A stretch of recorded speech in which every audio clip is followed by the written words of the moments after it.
বর্তমান বাংলাদেশে আলোচনা সমালোচনার একটি নাম হচ্ছে মিল্টন সমাদ্দার। গত কয়েকদিন ধরে talk of the country Milton Samaddar. তার বহু রকমের কাহিনীতে সয়লাভ সামাজিক যোগাযোগ মাধ্যম, এমনকি গণমাধ্যমও।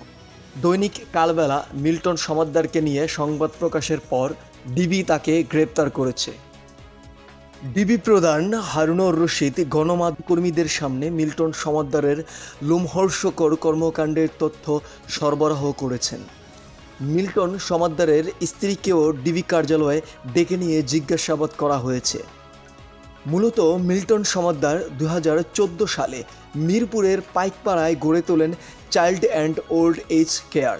সাভারেও তার আরেকটি আশ্রয়কেন্দ্র রয়েছে। ভবঘুরে পঙ্গু পক্ষাঘাতগ্রস্ত মানসিক ভারসাম্যহীন মানুষদের রাস্তা থেকে তুলে নিয়ে আশ্রয় দিতেন। গণমাধ্যমের সংবাদে মিল্টন সমাদ্দারের বিরুদ্ধে মোটা দাগে যে অভিযোগগুলো এসেছে, আর্থিক হিসাবে অস্বচ্ছতা, দুর্নীতি, মানুষের থেকে পাওয়া অনুদানের অর্থ নিয়ে আত্মসাৎ করেছেন, বিপুল পরিমাণ টাকা, কোটি কোটি টাকা তিনি আত্মসাৎ করেছেন। তার সেন্টারে গত 10 বছরে প্রায় 900 মানুষের মৃত্যু হয়েছে।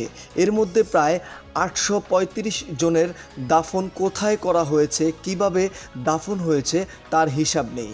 নিজে মৃত্যু সনদ ইস্যু করতেন। ডিবি প্রধান হারুনুর রশিদ প্রেস কনফারেন্স করে মিল্টন সমাদ্দারের বিরুদ্ধে আসা অভিযোগগুলো ভয়ঙ্কর উল্লেখ করে বলেছেন, মিল্টন সমাদ্দার ভয়ঙ্কর সাইকোপ্যাথ। অসুস্থ আশ্রিতাদের ছুরি ব্লেড দিয়ে নিজেই হাত পা অঙ্গ প্রত্যঙ্গ কেটে ফেলতেন।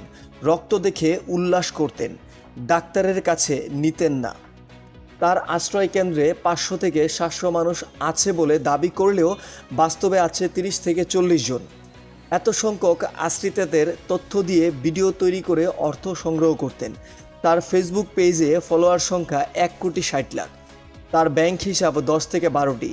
তার নিজের অ্যাকাউন্টে এখনও 1,85,00,000 টাকা রয়েছে। লাশ দাফনের হিসাবে গরমিল আছে। লাশ দাফন করতেন রাতের অন্ধকারে। ডাক্তারের নাম জালিয়াতি করে নিজেই মৃত্যু সনদ তৈরি করতেন। অসুস্থ মানসিক ভারসাম্যহীনদের রাতে নিজেই লাঠি দিয়ে পেটাতেন। তার টর্চার সেল ছিল। আশেপাশের মানুষ প্রতি রাতে চিৎকার শুনতে পেতেন। মিল্টন সমাদ্দারের বিরুদ্ধে আসা অভিযোগগুলোর মধ্যে কিডনি ও অঙ্গ প্রত্যঙ্গ বিক্রি বাণিজ্যের বিষয়টি নিয়ে প্রশ্ন তুলেছেন একাধিক ডাক্তার।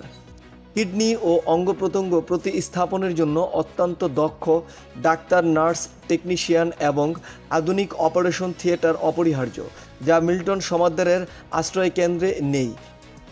তথ্যসূত্রে জানা যায়, মিল্টন সমাদ্দারের জন্ম 1984 সালে বরিশালের উজিরপুরের গুটিয়া ইউনিয়নের বৈরিকাঠি গ্রামে। মিল্টন তার বাবা জন সমাদ্দারের দ্বিতীয় স্ত্রীর একমাত্র সন্তান। দরিদ্র পরিবারের জন্ম নেওয়া মিল্টন 3 বেলা ঠিকমতো খাবার পেতেন না। জীবিকার জন্য মানুষের জমিতে কাজ করতেন।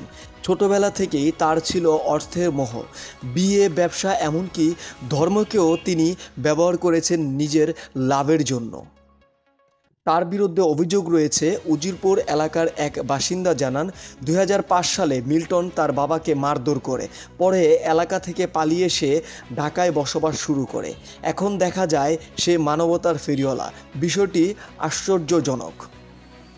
Child and old age care নিয়ে নানা অভিযোগ সম্পর্কে জানতে চাওয়া হলে সমাজসেবা অধিদপ্তরের মহাপরিচালক ডক্টর আবু সালেহ মোস্তফা কামাল বলেন, সারা দেশে এমন 69,000 সংগঠনের নিবন্ধন দেওয়া হয়েছে। একটি বিশেষ প্রতিষ্ঠান সম্পর্কে সবকিছু জানা সম্ভব হয় না, তবে যেসব অভিযোগ উঠেছে সেই বিষয়ে আমরা খতিয়ে দেখব। অসহায় মানুষের অ্যাকাউন্টে 100 কোটি থাকবে, তাতে আপনার আমার কি? 100 কোটি টাকা থাকতে পারে আপনার প্রতিষ্ঠান অসহায় মানুষের জন্য। সে অসহায় মানুষের জন্য অ্যাকাউন্টে কেন থাকবে? তাদের জন্য খরচ কেন করা হবে না? আমরা কাউকে বড় চিকিৎসা করাই না। তাহলে কি এখানে এভাবে মারা যায়? এভাবেই মারা যায়। তো মিল্টন সমাদ্দার যা ভয়াবহ অপরাধ করেছেন, একটি অপরাধ না, সে নিজেই স্বীকার করেছেন। এবং তার অ্যাকাউন্টে তো এখনো 1,85,00,000 টাকা আছে। সে এতগুলি টাকা থাকার পরেও কাউকে চিকিৎসা না করান, সে নিজেই হয়ে গেছেন মানে অপারেশন থিয়েটারের হেড। সে তার অপারেশন থিয়েটারে একটা ছুরি থাকে, কিছু ব্লেড থাকে, সে এগুলি দিয়ে সে তাদেরকে রাস্তা থেকে ধরে এনে এই যে অটিজম বাচ্চা, বাক প্রতিবন্ধী মানুষগুলির সাথে এ ধরনের অসভ্য আচরণ এটা আমি মনে করি আমাদের বাংলাদেশের জন্য মানুষের জন্য লজ্জাজনক।